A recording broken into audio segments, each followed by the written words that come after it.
We had multiple participants who told us that they have accidentally taken the wrong medication or medication that was already expired. Hi, I'm Annika and I'm a blind professor, and as it currently is October, we are in Blindness Awareness Month. So what better time than now to talk about research projects linked to blindness? Today I want to talk to you about two. One project is actually a bit older and the research has already been published. This is work I've done with Heidi from the University of Johannesburg in South Africa.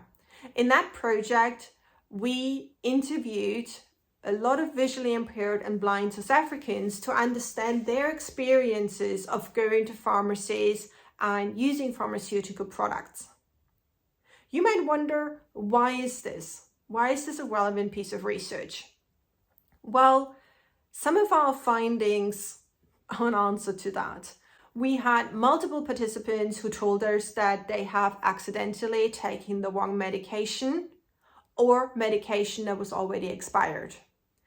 Others told us that they can't take medication without the help of a friend or family member because they can't figure out which medication is which.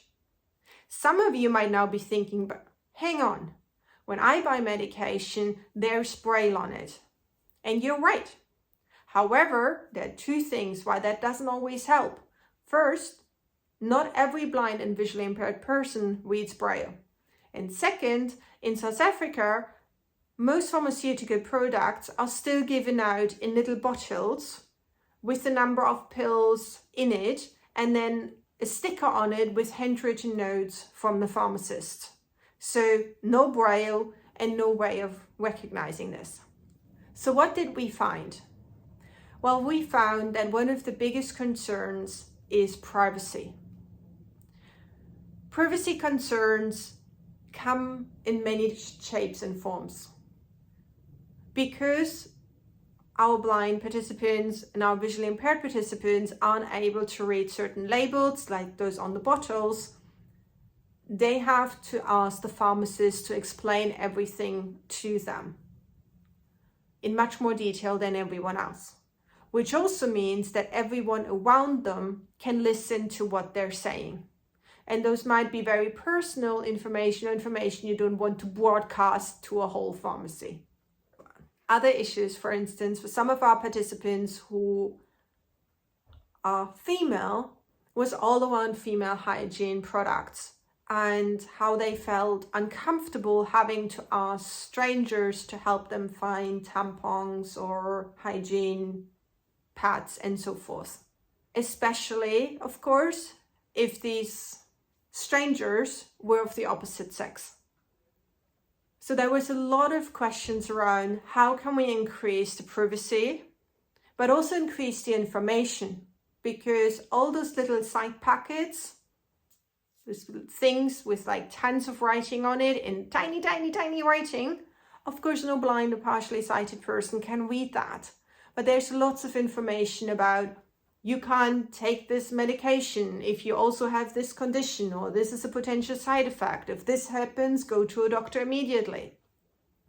So again, they need to not just divulge information about the current condition to the pharmacist, but almost give them an entire medical history so the pharmacist could inform them, yes, you can take this, or no, you can't take this, or you have to watch out more for this because of such and such condition that you have. These aren't all of our findings, but I'm going to stop here with that project. The second project is about media engagement. And again, not done just by myself. This is actually done with Katalin and Kate from Bournemouth University, Jess from University College London, and Anhahad from Cambridge University. That's our UK team. And we also have Ibrahim from Tata University in Egypt. The project is also funded by the British Academy. Here, we are still early stage, but the idea of this project is trying to understand how media engagement, especially through the creation of media, such as vlogging, blogging, podcasting, so kind of what I'm doing right now, can help visually impaired and blind people's well-being. Does it improve it? Does it make it worse? We'd like to find out. In this project, we have already talked to members of our partner organizations. Our partner organizations are Dorset Vision, Beyond Vision, and the TPT. Here we talk to them about what do they do? What would they like to do? What are they worried about? Where they are anxious about? Where don't they know how to do it with all the assistive tech around? This information then helped us create a survey, a questionnaire, to send out to a wider range of blind and partially sighted people in the UK. That's where we are at now. So what comes next?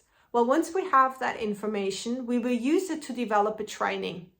This training will be conducted by a blind or partially sighted trainer who will then teach a group of volunteers how to podcast or blog or vlog or whatever it is they want to do. They then do that for a month, and throughout we will talk to them and we will find out how they're doing. Is it impacting their well-being in a good way, in a bad way, or not at all? We don't know yet. So once I have more information on that, I will share that with you as well. So thank you. And thanks again for joining me in October for Blindness Awareness Month.